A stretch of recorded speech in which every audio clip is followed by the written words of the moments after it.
ನಮಸ್ಕಾರ ಸ್ನೇಹಿತರೆ, ಮತ್ತೆ ಸುದ್ದಿ 9 ಯೂಟ್ಯೂಬ್ ಚಾನಲ್ಗೆ ಸ್ವಾಗತ. ರಾಜ್ಯದ ಮುಖ್ಯವಾದ ಮಾಹಿತಿಗಳನ್ನು ಡೀಟೇಲ್ ಆಗಿ ನೋಡೋಣ.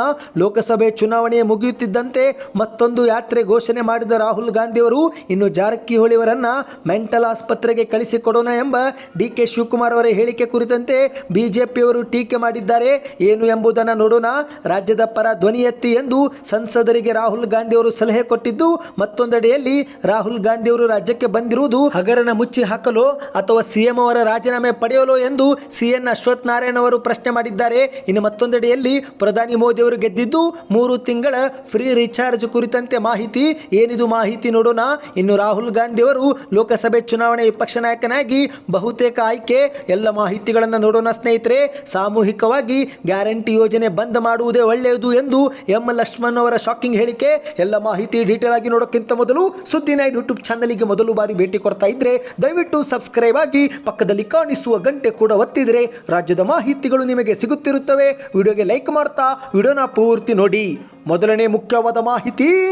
ಈ ಒಂದು ಹಿಂದೆ ರಾಹುಲ್ ಗಾಂಧಿ ಅವರು ಲೋಕಸಭೆ ಚುನಾವಣೆ ಪೂರ್ವದಲ್ಲಿ ಭಾರತ ಜೋಡೋ ಯಾತ್ರೆ ಮಾಡಿದ್ದು, ಈಗ ಲೋಕಸಭೆ ಚುನಾವಣೆ ಆದ ಬಳಿಕ ಕಾಂಗ್ರೆಸ್ ಪಕ್ಷ ಮತ್ತೊಂದು ಯಾತ್ರೆ ಮಾಡಲು ನಿರ್ಧರಿಸಿದೆ. ಹೌದು ಸ್ನೇಹಿತರೆ, ಜೂನ್ 11ರಿಂದ ಜೂನ್ 15ರವರೆಗೆ ರಾಜ್ಯದ ಎಲ್ಲ 403 ಕ್ಷೇತ್ರಗಳಲ್ಲಿ ಧನ್ಯವಾದ ಯಾತ್ರೆ ನಡೆಸುವುದಾಗಿ ಕಾಂಗ್ರೆಸ್ ಪಕ್ಷ ಈಗ ಘೋಷಣೆ ಮಾಡಿದೆ. ಪಕ್ಷದ ಹಿರಿಯ ಮುಖಂಡರು, ಪಕ್ಷದ ಕಾರ್ಯಕರ್ತರು ಎಲ್ಲರೂ ಕೂಡ ಈ ಒಂದು ಯಾತ್ರೆಯಲ್ಲಿ ಭಾಗವಹಿಸುವ ನಿರೀಕ್ಷೆ ಇದೆ ಎಂದು ಹೇಳಲಾಗುತ್ತಿದೆ. ಇನ್ನು ಈ ಒಂದು ಧನ್ಯವಾದ ಯಾತ್ರೆ ಸಮಯದಲ್ಲಿ ವಿವಿಧ ಸಮುದಾಯಗಳ ಜನರನ್ನು ಸಂವಿಧಾನದ ಪ್ರತಿಯನ್ನು ನೀಡುವ ಮೂಲಕ ಜನರಿಗೆ ಗೌರವವನ್ನು ನೀಡಲು ಕಾಂಗ್ರೆಸ್ ಈಗ ನಿರ್ಧರಿಸಿದೆ. ಇನ್ನು ಈಗ ಎರಡನೇ ಮುಖ್ಯವಾದ ಮಾಹಿತಿಗೆ ಹೋಗೋಣ. ಇತ್ತೀಚೆಗೆ ಲೋಕಸಭೆ ಚುನಾವಣೆಯಲ್ಲಿ ಕಾಂಗ್ರೆಸ್ ಪಕ್ಷಕ್ಕೆ ರಾಜ್ಯದಲ್ಲಿ ಕಡಿಮೆ ಸ್ಥಾನ ಬಂದಿದ್ದು, ಇದೇ ಒಂದು ನಡುವೆ ಸಚಿವ ಸತೀಶ್ ಜಾರಕಿಹೊಳಿ ಅವರು ಡೈರೆಕ್ಟರ್ ಮತ್ತು ಪ್ರೊಡ್ಯೂಸರ್ ಫೇಲ್ ಆದರೆ ಈ ರೀತಿ ಫಲಿತಾಂಶ ಬರುತ್ತೆ, ಚುನಾವಣೆ ಸಮಯ ಕಡಿಮೆ ಇರುತ್ತದೆ, ಹೀಗಿದ್ದಾಗ ನಾವು ಅಲರ್ಟ್ ಆಗಿರಬೇಕು. ಕಾಂಗ್ರೆಸ್ ಸೋಲಿಗೆ ನಿರ್ದೇಶಕರು ಮತ್ತು ನಿರ್ಮಾಪಕರು ಸರಿಯಾಗಿ ಕೆಲಸ ಮಾಡದಿರುವುದೇ ಕಾರಣ ಮತ್ತು ಕೆಲವು ಕ್ಷೇತ್ರಗಳಲ್ಲಿ ನಾವು ನಿರ್ಲಕ್ಷಿಸಿದ್ದು ಮತ್ತು ನಮ್ಮ ಓವರ್ ಕಾನ್ಫಿಡೆನ್ಸೇ ನಮ್ಮ ಸೋಲಿಗೆ ಕಾರಣ ಎಂದು ಸತೀಶ್ ಜಾರಕಿಹೊಳಿ ಅವರು ಹೇಳಿಕೆ ಕೊಟ್ಟಿದ್ರು. ಇನ್ನು ಇದೇ ಒಂದು ಹೇಳಿಕೆಯನ್ನ ಮಾಧ್ಯಮದವರು ಡಿ.ಕೆ. ಶಿವಕುಮಾರ್ ಅವರ ಮುಂದೆ ಇಟ್ಟಾಗ ಆಗ ಡಿ.ಕೆ. ಶಿವಕುಮಾರ್ ಅವರು ಅವರನ್ನ ಮೆಂಟಲ್ ಆಸ್ಪತ್ರೆಗೆ ಕಳಿಸಿಕೊಡೋಣ ಎಂಬ ತಿರುಗೇಟನ್ನ ಕೊಟ್ಟಿದ್ರು. ಹೌದು ಸ್ನೇಹಿತರೆ, ಮಾಧ್ಯಮದವರು ಜಾರಕಿಹೊಳಿ ಅವರು ಈ ರೀತಿ ಹೇಳಿದ್ದಾರೆ ಎಂದು ಹೇಳಿದಾಗ ಬಹುಶಃ ಡಿ.ಕೆ. ಶಿವಕುಮಾರ್ ಅವರು ರಮೇಶ್ ಜಾರಕಿಹೊಳಿ ಎಂದು ಭಾವಿಸಿ ಈ ರೀತಿಯಾಗಿ ತಿರುಗೇಟನ್ನ ಕೊಟ್ಟಿರಬಹುದು ಎಂದು ಕೂಡ ಅನುಮಾನ ವ್ಯಕ್ತವಾಗುತ್ತಿದೆ. ಯಾಕಂದ್ರೆ ಸತೀಶ್ ಜಾರಕಿಹೊಳಿ ಅವರು ಕಾಂಗ್ರೆಸ್ ಪಕ್ಷದ ಸಚಿವರೇ ಆಗಿದ್ದು ತಮ್ಮದೇ ಪಕ್ಷದ ವಿರುದ್ಧ ಡಿ.ಕೆ. ಶಿವಕುಮಾರ್ ಅವರು ಗುಡುಗಿದ್ದಾರೆಂದ್ರೆ ಇದು ಒಂದು ರೀತಿ ಅನುಮಾನ ಮೂಡುವಂತೆ ಮಾಡಿದೆ. ಇನ್ನು ಮಾಧ್ಯಮದವರು ಕೂಡ ಹೆಸರನ್ನ ಹೇಳದೆ ಕೇವಲ ಜಾರಕಿಹೊಳಿ ಎಂದು ಉಚ್ಚರಿಸಿದ್ದು, ಆಗ ಡಿ.ಕೆ. ಶಿವಕುಮಾರ್ ಅವರು ರಮೇಶ್ ಜಾರಕಿಹೊಳಿ ಅಂತ ಭಾವಿಸಿ ಬಹುಶಃ ಈ ರೀತಿಯಾಗಿ ಮಾತನಾಡಿರಬಹುದು. ಆದರೆ ಈಗ ಇದನ್ನೇ ಮುಂದಿಟ್ಟುಕೊಂಡು ಬಿಜೆಪಿ ಕರ್ನಾಟಕ ಟೀಕೆ ಮಾಡಿದೆ. ಹೌದು ಸ್ನೇಹಿತರೆ, ಈಗ ನೀವು ಸ್ಕ್ರೀನ್ ಮೇಲೆ ಒಂದು ಟ್ವೀಟ್ ನೋಡ್ತಿರಬಹುದು. ಇದು ಬಿಜೆಪಿ ಕರ್ನಾಟಕ ಮಾಡಿದ ಟ್ವೀಟ್ ಆಗಿದೆ. ಈ ಒಂದು ಟ್ವೀಟ್ ನಲ್ಲಿ ಉಪಮುಖ್ಯಮಂತ್ರಿ ಡಿ.ಕೆ. ಶಿವಕುಮಾರ್ ಅವರು ನೀಡಿರುವ ಹೇಳಿಕೆಯನ್ನು ಹಂಚಿಕೊಂಡು ಟ್ವೀಟ್ ಮಾಡಲಾಗಿದೆ. ಸಿಎಂ ಸಿದ್ದರಾಮಯ್ಯನವರ ಬಣದ ಲೋಕೋಪಯೋಗಿ ಸಚಿವ ಸತೀಶ್ ಜಾರಕಿಹೊಳಿ ಅವರನ್ನ ಡಿಸಿಎಂ ಡಿ.ಕೆ. ಶಿವಕುಮಾರ್ ಅವರು ಹುಚ್ಚಾಸ್ಪತ್ರೆಗೆ ಕಳುಹಿಸುತ್ತಾರಂತೆ. ಲೂಟಿ ಹೊಡೆಯುವುದರಲ್ಲಿ ದೋಸ್ತಿಗಳಾಗಿದ್ದಂತ ಕಾಂಗ್ರೆಸ್ನ ಸದಸ್ಯರು ಈಗ ಚುನಾವಣೆ ಸೋತ ನಂತರ ಅಕ್ಷರಶಃ ತೂತು ಮೈ ರೀತಿ ಹಾದಿ ಬೀದಿಯಲ್ಲಿ ಕಚ್ಚಾಟದಲ್ಲಿ ನಿರತರಾಗಿದ್ದಾರೆ. 1 ವರ್ಷ ಕರ್ನಾಟಕವನ್ನು ಅಭಿವೃದ್ಧಿ ಶೂನ್ಯವನ್ನಾಗಿಸಿದ ಕಾಂಗ್ರೆಸ್ ಇದೀಗ ಹಾದಿ ಬೀದಿ ರಂಪಟಕ್ಕೆ ಈ 1 ವರ್ಷವನ್ನ ಮೀಸಲಿಡುತ್ತದೆ ಎಂಬುದು ಖಚಿತ, ನಿಶ್ಚಿತ, ಖಂಡಿತ ಎಂದು ಬಿಜೆಪಿ ಕರ್ನಾಟಕ ಟ್ವೀಟ್ ಮಾಡಿದೆ. ಇನ್ನು ಇದೀಗ ಮತ್ತೊಂದು ಮುಖ್ಯವಾದ ಮಾಹಿತಿ. ರಾಜ್ಯದ ಪರ ಧ್ವನಿ ಎತ್ತಿ ಎಂದು ಸಂಸದರಿಗೆ ರಾಹುಲ್ ಗಾಂಧಿ ಅವರು ಸಲಹೆ ಕೊಟ್ಟಿದ್ದಾರೆ. ಹೌದು ಸ್ನೇಹಿತರೆ, ಕೇಂದ್ರ ಸರ್ಕಾರದಿಂದ ರಾಜ್ಯ ಕರ್ನಾಟಕಕ್ಕೆ ಆಗುತ್ತಿರುವ ಅನ್ಯಾಯಗಳ ವಿರುದ್ಧ ಗಟ್ಟಿಯಾಗಿ ಧ್ವನಿ ಎತ್ತಬೇಕು, ತಾರತಮ್ಯದ ವಿರುದ್ಧ ಪ್ರಬಲ ಹೋರಾಟ ನಡೆಸಬೇಕು ಎಂದು ರಾಜ್ಯದಿಂದ ಆಯ್ಕೆಯಾಗಿರುವ ತಮ್ಮ ಕಾಂಗ್ರೆಸ್ ಪಕ್ಷದ ಸಂಸದರಿಗೆ ಕಾಂಗ್ರೆಸ್ ನಾಯಕ ರಾಹುಲ್ ಗಾಂಧಿ ಅವರು ಇಂದು ಬೆಂಗಳೂರಲ್ಲಿ ಸಲಹೆ ಕೊಟ್ಟಿದ್ದಾರೆ. ಹೌದು, ನ್ಯಾಯಾಲಯಕ್ಕೆ ಹಾಜರಾಗಲು ಬೆಂಗಳೂರಿಗೆ ಬಂದಿದ್ದಂತ ರಾಹುಲ್ ಗಾಂಧಿ ಅವರು ಮೊದಲು ಕೆಪಿಸಿಸಿ ಕಚೇರಿಯಲ್ಲಿ ಲೋಕಸಭೆ ಚುನಾವಣೆಯಲ್ಲಿ ಗೆದ್ದ ಮತ್ತು ಸೋತ ಕಾಂಗ್ರೆಸ್ ಅಭ್ಯರ್ಥಿಗಳೊಂದಿಗೆ ಸಭೆ ಮಾಡಿದ್ದಾರೆ. ಈ ಒಂದು ಸಭೆಯಲ್ಲಿ ಮುಖ್ಯಮಂತ್ರಿ ಸಿದ್ದರಾಮಯ್ಯನವರು, ಡಿಸಿಎಂ ಡಿ.ಕೆ. ಶಿವಕುಮಾರ್ ಅವರು ಮತ್ತು ರಾಜ್ಯ ಕಾಂಗ್ರೆಸ್ ಉಸ್ತುವಾರಿಯಾಗಿರುವ ರಣದೀಪ್ ಸಿಂಗ್ ಸುರ್ಜೇವಾಲಾ ಅವರು ಕೂಡ ಉಪಸ್ಥಿತರಿದ್ದರು. ಇದೇ ಒಂದು ಸಭೆಯಲ್ಲಿ ಎಲ್ಲರನ್ನ ಉದ್ದೇಶಿಸಿ ಮಾತನಾಡಿದಂತ ರಾಹುಲ್ ಗಾಂಧಿ ಅವರು ಪ್ರತಿಯೊಬ್ಬರು ಕೂಡ ಸಂಸತ್ ಅಧಿವೇಶನದಲ್ಲಿ ಸಕ್ರಿಯವಾಗಿ ಪಾಲ್ಗೊಳ್ಳುವಂತೆ ಸೂಚಿಸಿದ್ದಾರೆ. ಇನ್ನು ಕ್ಷೇತ್ರದಲ್ಲಿ ನಿರಂತರವಾಗಿ ಜನರ ಸಂಪರ್ಕದಲ್ಲಿದ್ದುಕೊಂಡು ಜನರ ಪರ ಕೆಲಸ ಮಾಡಿ ಮತ್ತು ಈ ಒಂದು ಲೋಕಸಭೆ ಚುನಾವಣೆಯಲ್ಲಿ ನಮಗೆ ಯಾರು ಮತ ನೀಡಿಲ್ಲವೋ ಅಂತವರ ಮನಸ್ಸನ್ನು ಕೂಡ ಗೆಲ್ಲುವಂತೆ ಕೆಲಸ ಮಾಡಬೇಕು ಎಂದು ಕಾಂಗ್ರೆಸ್ ನಾಯಕರಿಗೆ ಸಲಹೆ ಕೊಟ್ಟಿದ್ದಾರೆ. ಇನ್ನು ಇದು ಒಂದು ಕಡೆ ಆದರೆ ಮತ್ತೊಂದೆಡೆಯಲ್ಲಿ ಬಿಜೆಪಿಯ ಶಾಸಕ ಸಿ.ಎನ್. ಅಶ್ವಥ್ ನಾರಾಯಣ ಅವರು ರಾಹುಲ್ ಗಾಂಧಿ ಅವರಿಗೆ ಕೆಲವು ಪ್ರಶ್ನೆಯನ್ನ ಮಾಡಿದ್ದಾರೆ. ವಾಲ್ಮೀಕಿ ಅಭಿವೃದ್ಧಿ ನಿಗಮದ 187 ಕೋಟಿ ಅವ್ಯವಹಾರ ಹಗರಣವನ್ನ ಮುಚ್ಚಿ ಹಾಕಲು ಕೆಪಿಸಿಸಿ ಕಚೇರಿಯಲ್ಲಿ ಸಭೆ ನಡೆಸಲು ರಾಹುಲ್ ಗಾಂಧಿ ಬಂದಿದ್ದಾರಾ ಎಂದು ಅಶ್ವಥ್ ನಾರಾಯಣ ಅವರು ಪ್ರಶ್ನೆ ಮಾಡಿದ್ದಾರೆ. ನೀವು ಈ ಒಂದು ಸಭೆ ಕರೆದಿದ್ದು ಹಗರಣವನ್ನ ಮುಚ್ಚಿ ಹಾಕಲು ಅಥವಾ ಮುಖ್ಯಮಂತ್ರಿಯವರ ರಾಜೀನಾಮೆ ಪಡೆಯಲು ಎಂಬುದನ್ನು ಉತ್ತರಿಸಿ ಎಂದು ಅಶ್ವಥ್ ನಾರಾಯಣ ಅವರು ಪ್ರಶ್ನೆ ಮಾಡಿದ್ದಾರೆ.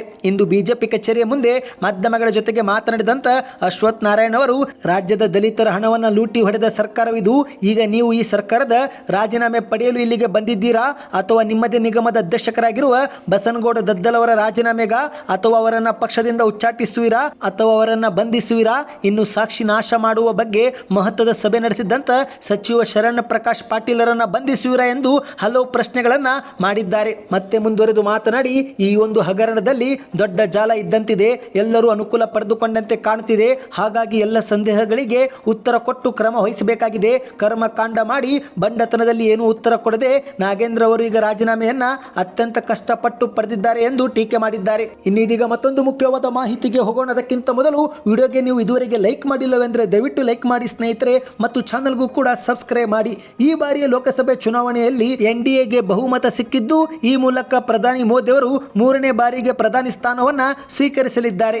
ಆದರೆ ಇದರೆಲ್ಲರ ನಡುವೆ ನಾವು ಈಗ ಒಂದು ವಾಟ್ಸಪ್ನಲ್ಲಿ ಸಂದೇಶವನ್ನ ಸ್ವೀಕರಿಸುತ್ತಿದ್ದೇವೆ. ಹೌದು ಸ್ನೇಹಿತರೆ, ಅದರಲ್ಲಿ PM ನರೇಂದ್ರ ಮೋದಿ ಅವರ ಫೋಟೋ ಮತ್ತು ಹೆಸರನ್ನ ಬಳಸಿಕೊಂಡು ಇಲ್ಲಿ ಉಚಿತ ರಿಚಾರ್ಜ್ ಕ್ಲಿಕ್ ಮಾಡಿ ಎಂಬ ಒಂದು ಲಿಂಕ್ ಅನ್ನು ಹಂಚಿಕೊಳ್ಳಲಾಗಿದೆ. ಹೌದು, ಇತ್ತೀಚಿನ ದಿನಗಳಲ್ಲಿ ಸೈಬರ್ ದರೋಡೆಕೋರರು ಜನರನ್ನ ಮೋಸಗೊಳಿಸಲು ವಿಭಿನ್ನ ತಂತ್ರ ಮತ್ತು ಇತರೆ ಪ್ರಯತ್ನಗಳನ್ನ ಮಾಡುತ್ತಿದ್ದು, ಕೆಲವರು ರಿಚಾರ್ಜ್ ಎಂಬ ಲಿಂಕ್ ಅನ್ನ ಕಳಿಸಿದರೆ ಇನ್ನು ಕೆಲವರು ನಕಲಿ ಪಾರ್ಸಲ್ಗಳನ್ನ ಕಳಿಸುತ್ತಿದ್ದಾರೆ. ಆದರೆ ಇದೀಗ ಲೋಕಸಭೆ ಚುನಾವಣೆಯನ್ನೇ ಮುಂದಿಟ್ಟುಕೊಂಡು ಜನರ ಹಣವನ್ನ ಪಡೆಯಲು ಈ ಒಂದು ಸೈಬರ್ ದರೋಡೆಕೋರರು ಮುಂದಾಗಿದ್ದಾರೆ. ಹೌದು ಸ್ನೇಹಿತರೆ, ಈಗ ವಾಟ್ಸಪ್ನಲ್ಲಿ ಒಂದು ಸಂದೇಶ ಭಾರಿ ವೈರಲ್ ಆಗಿದೆ. ಆ ಒಂದು ಸಂದೇಶದಲ್ಲಿ ಏನಿದೆ ಅಂದ್ರೆ, ನರೇಂದ್ರ ಮೋದಿ ಅವರು ಪ್ರಧಾನಿಯಾದ ಸಂತೋಷದಲ್ಲಿ ಬಿಜೆಪಿ ಪಕ್ಷ ಎಲ್ಲ ಭಾರತೀಯ ಸಿಮ್ ಬಳಕೆದಾರರಿಗೆ 599 ರೂಪಾಯಿಯ 3 ತಿಂಗಳ ರಿಚಾರ್ಜ್ ಅನ್ನ ಉಚಿತವಾಗಿ ನೀಡುವುದಾಗಿ ಭರವಸೆ ನೀಡಿದೆ.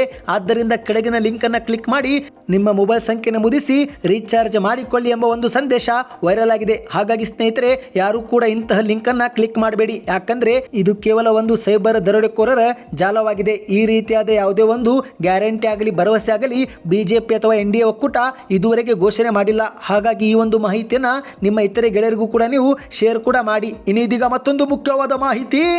ಈ ಬಾರಿಯ ಲೋಕಸಭೆಯಲ್ಲಿ ವಿಪಕ್ಷ ನಾಯಕನಾಗಿ ರಾಹುಲ್ ಗಾಂಧಿಯನ್ನೇ ಆಯ್ಕೆ ಮಾಡಲು ಕಾಂಗ್ರೆಸ್ ಕಾರ್ಯಕಾರಿ ಸಮಿತಿ ನಿರ್ಣಯ ಅಂಗೀಕರಿಸಿದೆ. ಹೌದು ಸ್ನೇಹಿತರೆ, ರಾಹುಲ್ ಗಾಂಧಿನೇ ಈ ಒಂದು ಸ್ಥಾನಕ್ಕೆ ಸೂಕ್ತ ಎಂದು ಕಾಂಗ್ರೆಸ್ನ ಎಲ್ಲ ನಾಯಕರು ತೀರ್ಮಾನಿಸಿದ್ದಾರೆ.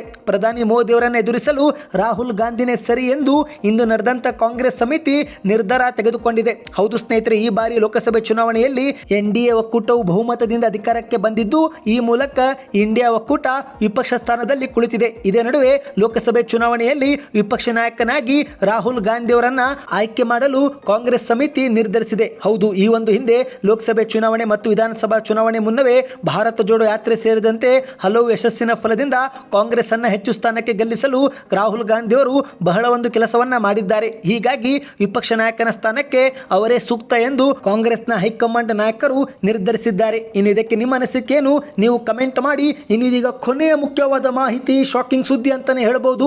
ರಾಜ್ಯದಲ್ಲಿ ಸಾಮೂಹಿಕವಾಗಿ ಗ್ಯಾರಂಟಿ ಯೋಜನೆಗಳನ್ನ ನಿಲ್ಲಿಸುವುದೇ ಒಳ್ಳೆಯದು ಎಂದು ಎಂ ಲಕ್ಷ್ಮಣ್ ಅವರು ಶಾಕಿಂಗ್ ಹೇಳಿಕೆಯನ್ನು ಕೊಟ್ಟಿದ್ದಾರೆ. ಹೌದು ಸ್ನೇಹಿತರೆ, ಮೈಸೂರಿನಲ್ಲಿ ಮಾತನಾಡಿದಂತೆ ಇವರು ಸಾಮೂಹಿಕವಾಗಿ ಗ್ಯಾರಂಟಿ ಯೋಜನೆ ನೀಡುವುದನ್ನ ನಿಲ್ಲಿಸುವುದೇ ಒಳ್ಳೆಯದು.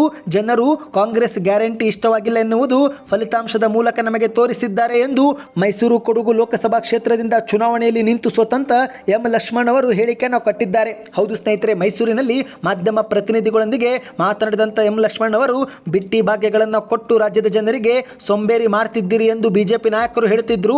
ಇದೀಗ ಮತದಾರರು ಕೂಡ ಅವರನ್ನು ಬೆಂಬಲಿಸಿದ್ದಾರೆ. ಅವರಿಗೆ ಗ್ಯಾರಂಟಿ ಯೋಜನೆಗಳ ಅವಶ್ಯಕತೆ ಇಲ್ಲ ಅನ್ನೋದು ನಮಗೆ ಇದರಿಂದ ಈಗ ಸ್ಪಷ್ಟವಾಗ್ತಿದೆ. ಗ್ಯಾರಂಟಿ ಯೋಜನೆ ಬಗ್ಗೆ ಮುಖ್ಯಮಂತ್ರಿಗಳು ಈಗ ಮರುಪರಿಶೀಲನೆ ಮಾಡಬೇಕು ಎಂದು ಎಂ ಲಕ್ಷ್ಮಣ್ ಅವರು ಹೇಳಿಕೆಯನ್ನು ಕೊಟ್ಟಿದ್ದಾರೆ. ಮತ್ತೆ ಮುಂದುವರೆದು ಮಾತನಾಡಿ ಸ್ಪಷ್ಟನೆ ಕೊಟ್ಟಂತ ಎಂ ಲಕ್ಷ್ಮಣ್ ಅವರು, ಇಂದು ಸಮಾಜದಲ್ಲಿ ಉನ್ನತ ಸ್ಥಾನದಲ್ಲಿದ್ದರೂ ಕೂಡ 70% ಜನ ಗ್ಯಾರಂಟಿ ಯೋಜನೆಯ ಫಲಾನುಭವಿಗಳಾಗಿದ್ದಾರೆ. ಅಂತವರನ್ನ ಈಗ ಗ್ಯಾರಂಟಿ ಯೋಜನೆಗಳಿಂದ ದೂರ ಇಡಬೇಕು. ತಿಂಗಳಿಗೆ 25,000 ರೂಪಾಯಿ ಸಂಬಳ ಪಡೆಯುವ ವ್ಯಕ್ತಿಗೆ ಪುಕ್ಕಟ್ಟೆ ಕರೆಂಟ್ ಕೊಟ್ಟರೆ ಹೇಗೆ ಎಂದು ಪ್ರಶ್ನೆ ಮಾಡಿದ್ದಾರೆ. ಈಗಲೂ ಕೂಡ ಕೆಲವರು ಗ್ಯಾರಂಟಿ ಯೋಜನೆಗಳಿಂದಲೇ ಜನಜೀವನ ನಡೆಸುತ್ತಿದ್ದಾರೆ.